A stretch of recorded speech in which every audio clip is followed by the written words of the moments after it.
खबर आपको दें कि पेशावर हाई कोर्ट ने पीटीआई के आम इंतखाबात अदलिया की निगरानी में करवाने के लिए दाही दरखास्त पर समाअत पर इलेक्शन कमीशन को नोटिस जारी कर दिया। मजीद जानते हैं डॉन न्यूज़ के नुमाइंदे अब्दुल हकीम मोमन से। अब्दुल हकीम मोमन, आगाह कीजिएगा, मजीद क्या पेशरफ सामने आई है?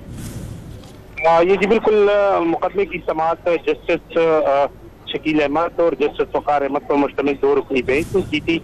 अदालत में एडवोकेट जनरल और दरखास्तगुजार वकील जो कि जिसने दरखास्त दायर की थी मुअज़्ज़म भट्ट, वो पेश हुए और दरखास्तगुजार ने आर्टिकल 213(3) के तहत साफ और गैर जानबदार कराने का कहा और अदालत से ये इस्तदा की गई है कि जो आम इंतखाबात होने जा रहे वो अदालत के ज़रिए निगरानी कराए जाए।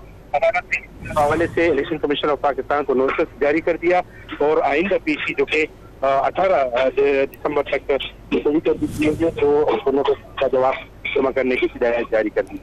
आपको बता रहे हैं कि 18 दिसंबर तक समाअत जो है वो मुलतवी कर दी गई है। तफसील बताए थे अब्दुल हकीम मोहम्मद, आपको बहुत शुक्रिया।